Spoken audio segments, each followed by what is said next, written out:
fruit of plenty. Once a year, an ancient tree bore a single bright red fruit. It resembled an apple of a sort, with a strange sheen to it that made it shine in the light cast by the sun lingering at the horizon, like the shimmer across a cat's eye in the night. They said that it tasted like ambrosia, like the best, ripest, loveliest thing that could ever grace the tongue of anyone, pauper and royal alike. They say that even one bite of the fruit bestowed great health and prosperity that would follow for years to come. They say that eating the whole fruit, pit and all, could heal anything, no matter how dire. The reason that Senna could be standing here now, looking up at the fruit dangling from the ancient tree, and not pushed to her death down the mountainside by dozens or hundreds of other greedy and desperate people, is because the they in question are a people that lived many hundreds of years ago in a civilization long past. And though a few hundred years is but a speck in the grand expanse of time, it is indeed long enough for the memory and stories told by those people to fade and die along with them, to pass into obscurity and folklore, tall tales and skepticism. But Senna's greatest strength, and failing, has always been curiosity. So when she sat at her Da's knees at wee Pip, wrapped in his many tall and wondrous tales, hanging off his every word and gesture, she decided, then and there, that one day she would find the ancient tree and its magical fruit. She would bring it home to her Da, thrust it into his hand, and tell him that she did it, just like she said she would. And he would pat her head, though she would surely be taller than him when she'd grown up, so she imagines he has to reach up. And he would call her his brave little adventurer, and say, "Well done, my Senna." And they would share the fruit, half each, pit and all. But then Senna grew up, and though she never lost her curiosity and her adventurous spirit, real life caught up, eventually. When one summer day she came home from an adventure to the nearby ruins of the forgotten civilization from which stemmed so many of her Da's bedtime stories, she found him, having fallen from the roof of the mill. He was broken. She got him the village healer, and used the money she'd earned in her travels to pay for the best healer they had.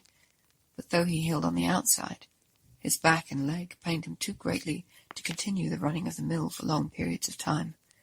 Though she cared little about the mill, it was his pride, having built it and started the trade to provide for her, and she could tell that his limitations were paining him almost more than the pain of his old injuries. But he was as stubborn as he was hard-working, and she could not talk him out of continuing to work at the mill.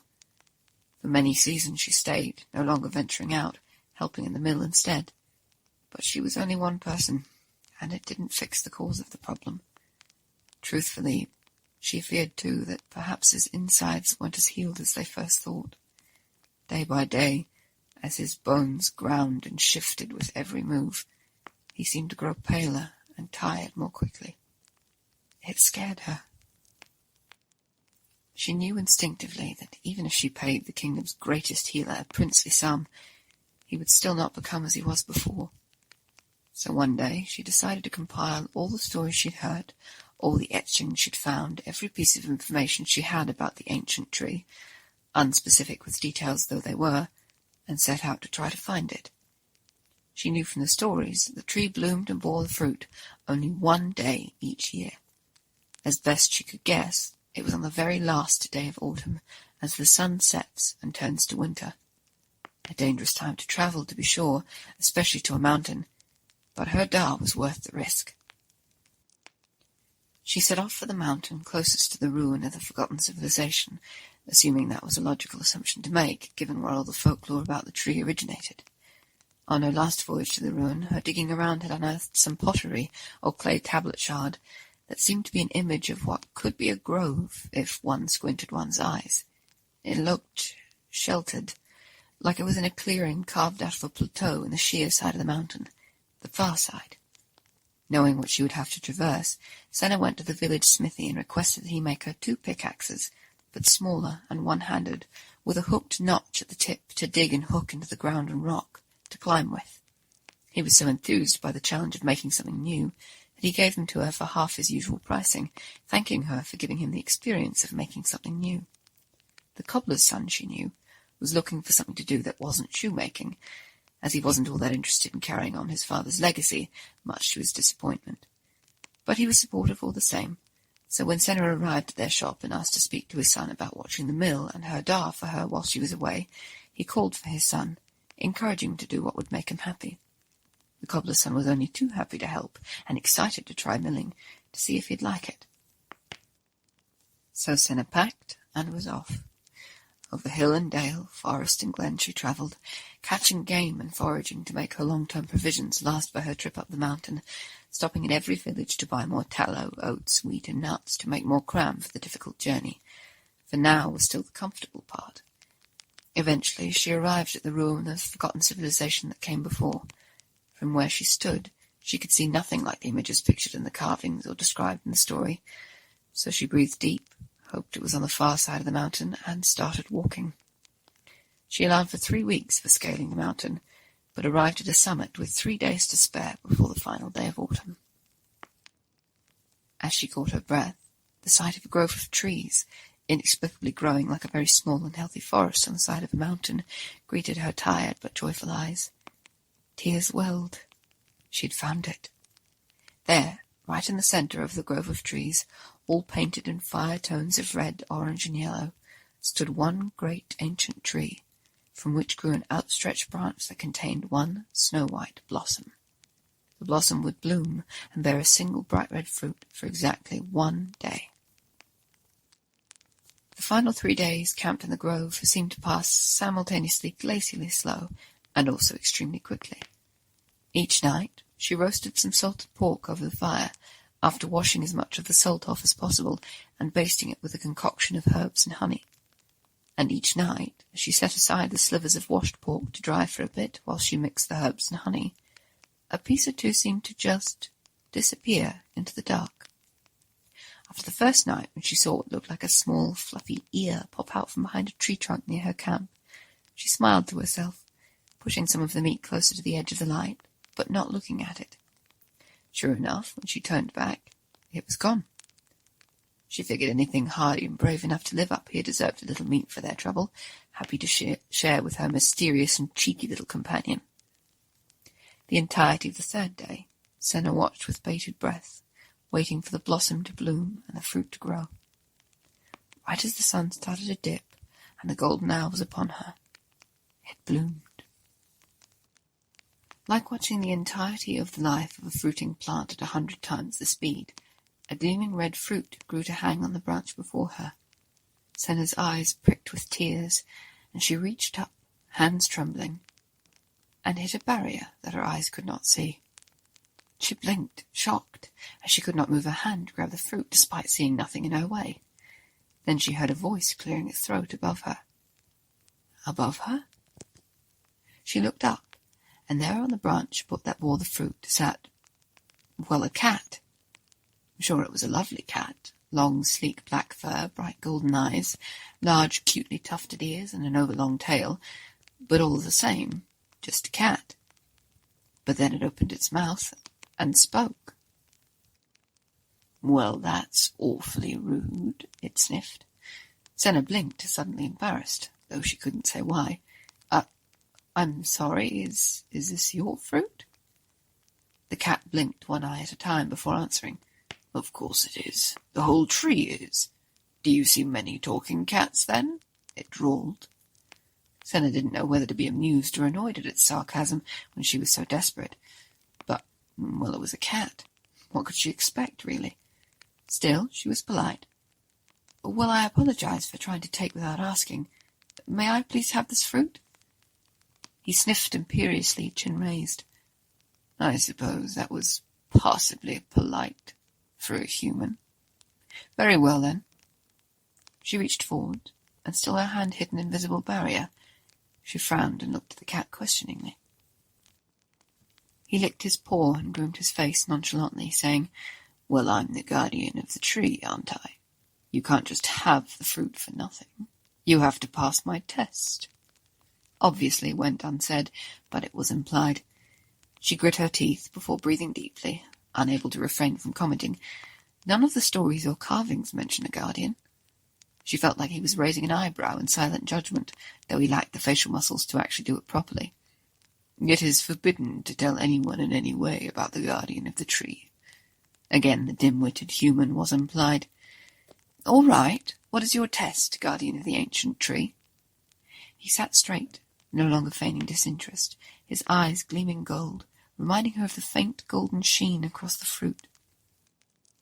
His voice was loud and strong when he spoke. "I am the guardian of the ancient tree. I know all. If you want the fruit, you must ask me one question. But it must be unique.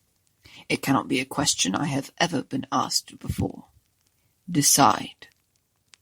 Immediately Senna's mind began to race.